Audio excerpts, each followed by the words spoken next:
Good morning, everyone.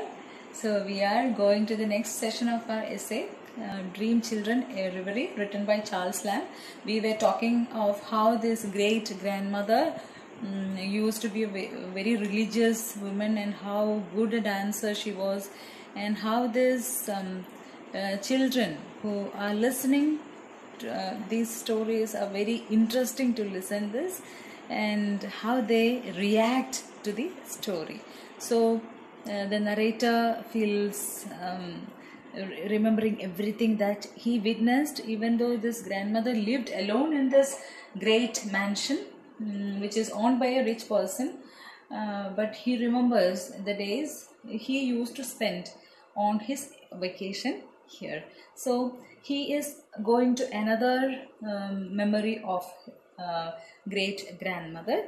This is: then I told how she was used to sleep by herself in a lone chamber of the great lone house, and how she believed that an apparition of two infants was to be seen at midnight gliding up and down the great staircase near where she slept, but she said those innocents would do her no harm. So, um, um, he says that she used to sleep, this great grandmother who lives in this great mansion used to sleep in a lone chamber of the lone house. So this is a lone house, and the grandmother is always alone, and she used to sleep in a lone chamber. There are very huge rooms there, comfortable rooms, but she used to uh, live as a caretaker. She knows that it is not her house, but she is there to look after the house.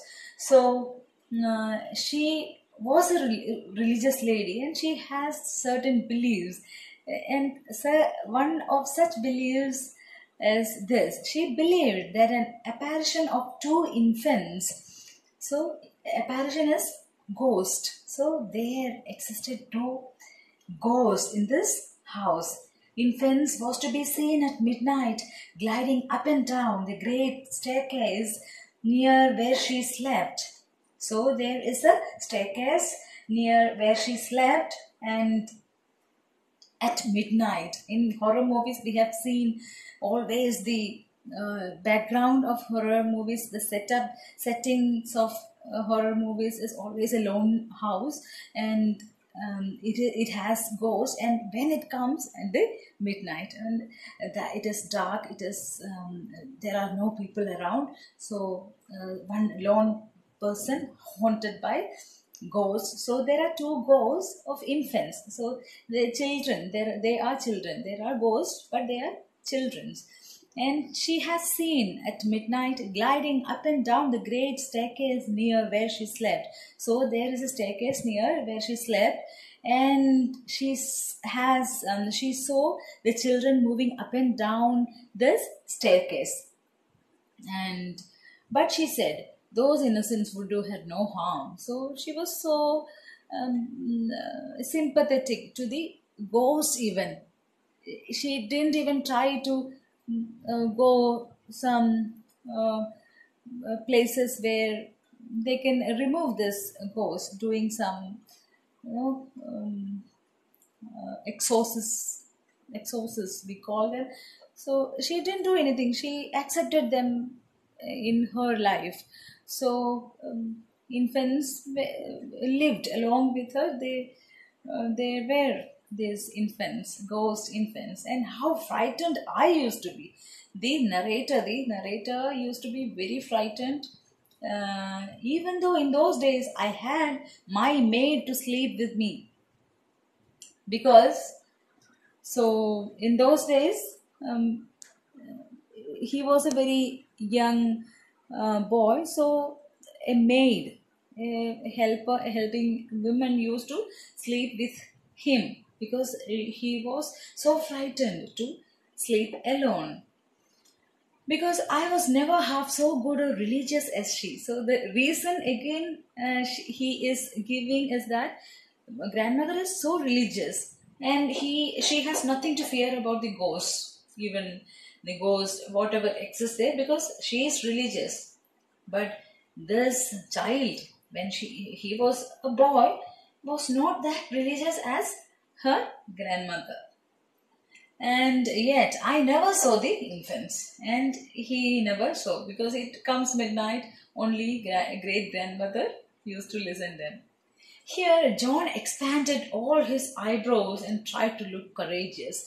So this little kid who is listening the story showed this expression of showing courageous. So, he is showing that I am courageous, even though you are not. You were not. As a boy, you were not courageous enough to face it, but I am courageous. If infants existed here, I can, I can love them like our great grandmother used to manage them. So then I told how good she was to all her grandchildren, having us to the great house in the holy days, where I in particular used to spend many hours by myself in gazing upon the old bust of the 12 Caesars. So this is a long sentence, so I'm breaking it up. And then these children, there were many young children, and grandmother used to call them to live in this great house. It's a huge, and it is a great experience for them to live in this great house. How good she was to all her grandchildren, having us to the great house in the holidays. So they come in the holidays, where I in particular used to spend many hours by myself. So how he used to spend his time, that is being described now.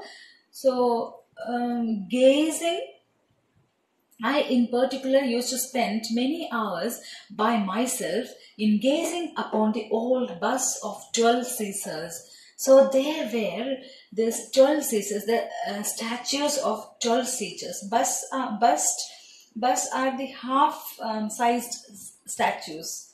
Only the face and the chest portion are visible. So such statues were there in the mansion, this huge house, and that they were of this 12 Caesars. 12 Caesars are the emperors of Rome, 12 emperors of Rome. So their statues were there, and this author, this narrator used to gaze upon these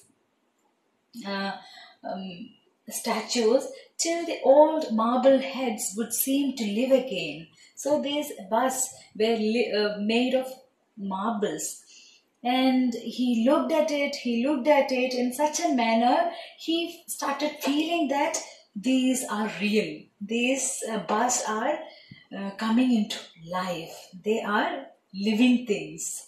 So old marble heads would seem to live again, or I to be turned into marble with them. So he thought that he would gaze at the 12 marble busts of Caesar in such an intensely meditative way that it seemed to him after some time that those were coming back to life again, or that he would be himself transformed into marble with them. So how could I never could be tired with roaming about that huge mansion with its vast empty rooms? So he never felt tired of roaming around. He used to roam around a lot himself with nobody beside him, but he never felt tired of roaming around this vast empty rooms. It's a huge mansion with their worn out hangings, and it has so many hangings, so many wall pictures. They're all worn out, damaged, and fluttering tapestry. Tapestry are these embroidery pieces. In all the palaces we can see tapestries, embroidery in a linen, very expensive cloth, and some artistic works are being done, and fluttering, it is moving here and there. So everything has coming to decay by the time, and carved oaken panels. So there were carved oaken panels. The oak is a tree, and some panels, some wooden things made out of this oak tree, with the gliding almost rubbed out. So this gliding is a sport in old days, and also നിങ്ങൾ ഇത് cinema തോഴൻ എന്ന് പറഞ്ഞ cinema കണ്ടിട്ടില്ലേ? അതിൽ ഈ ആൾക്ക് ചിരഞ്ജീവി കാല് വയ്യാതെയാവുന്നത് glide ചെയ്തിട്ട് വീഴുമ്പോൾ. So it is made of such trees, oak panels. So it is all worn out, rubbed out. It is not in good shape now, but they are still there in its bad shape. Okay, so long ago somebody might have glided in this garden. It's a huge garden. It's a huge garden, big garden. Sometimes in the spacious, old-fashioned gardens. So this is a huge acres of garden. So rich families have these lawn mansions where they have private forests, they have private gardens. So it is such a mansion, huge one, which I had almost to myself, unless then now and then a solitary gardening man would cross me. So he, the narrator, will be the only boy roaming around in such a huge garden, huge mansion. Sometimes he may witness some solitary gardener doing something in garden. Unless otherwise, he is the only boy roaming around, wandering in this huge mansion. So he got this imagination inside this. He got enough time and space to be himself alone. And how the nectarines and peaches hung upon the walls without my ever offering to pluck them. So there were these nectarines. Nectarines are variety peach with more reddish in color. So such peaches. Peach is also a fruit, and students, children at his age normally would pluck it and eat it. നമ്മൾ മാങ്ങയൊക്കെ കാണുമ്പോൾ എന്തായാലും ഒന്ന് എറിഞ്ഞിട്ട് തിന്നുന്നൊരു സുഖം എത്ര കിട്ടാനുണ്ടെങ്കിലും we will do that. But he was not interested in my ever offering to pluck them. He never plucked those fruits because they were forbidden fruit unless now and then, and it was like a forbidden fruit. He considered, because he has in his mind that it is not their mansion, but he had no interest also to eat it. For it was like a forbidden fruit unless now and then, and because now and then he ate it sometimes, and because I had more pleasure in strolling about among the old melancholy looking yew trees. So he loved most this. He loved to roam around, wander. So strolling is roam around, walk very leisurely,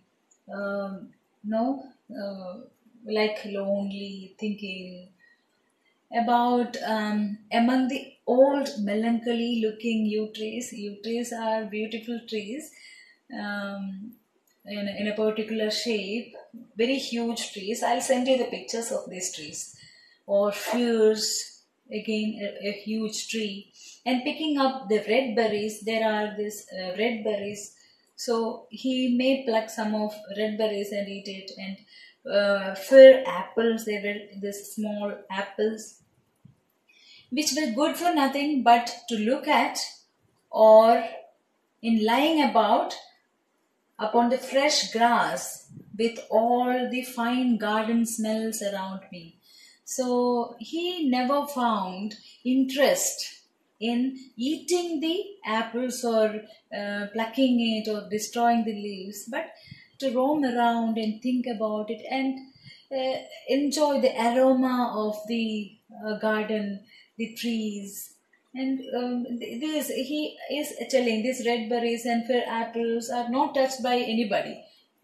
nobody is interested in these fruits because peach is comparatively a very good fruit, tasty fruit, delicious. But he found it very interesting. He was so happy to roam around or in lying about upon the fresh grass. He used to lie on the fresh grass with all the fine garden smells around me. So he could smell while lying on the ground. He could smell the smells of all these red berries or apple or the trees, leaves that is fallen on the trees. So this is how he experienced his childhood there. Or basking in the orangery. So orangery is a building, like a large conservatory where orange trees are grown. Like because they in winter season it will be snow falling, so they keep a house like greenhouse effect. You have heard greenhouse. So it is orangery are houses, conservatory for orange trees. So he will go there upon the fresh grass with all the fine, or basking in the orangery, or like he will go and smell oranges inside this constructed building, till I could almost fancy myself ripening too, along with the oranges and the limes in the grateful warmth. So, like the oranges gets ripening, like the limes ripen, he felt, he experienced that he was also ripening, like he was also growing, both emotionally, mentally. He was also growing. So he found it so intimate with these trees and flora and fauna of that area. So he never plucked fruits or ate them, but he enjoyed it more. He experienced the beauty and smell and color, and he found it very interesting to grow along with these fruits. It's very sweet. And or in watching the days that darted to and fro in the fresh pond at the bottom of the garden. So these and he will go there and see these days. These are small fish in water, freshwater fish, and they dart. Dart means move or run.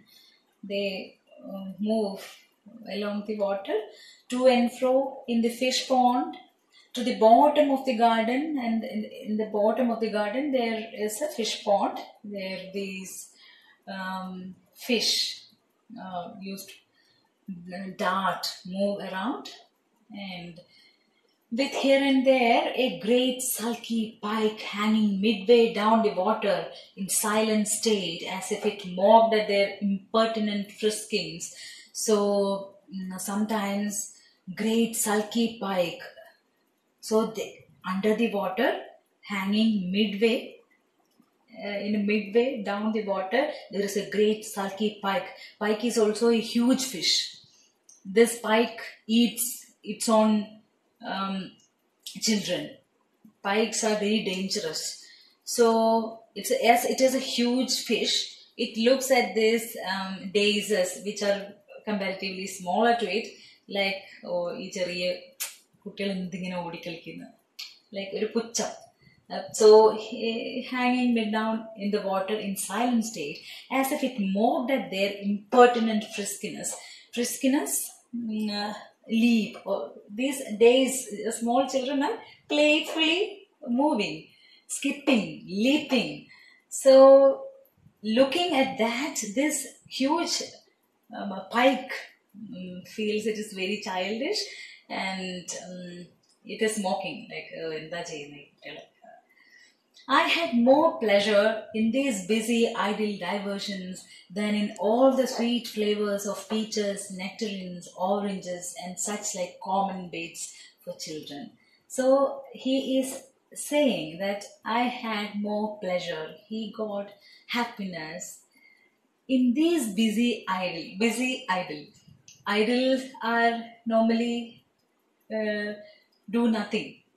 But here, this act of being idle, has become busy.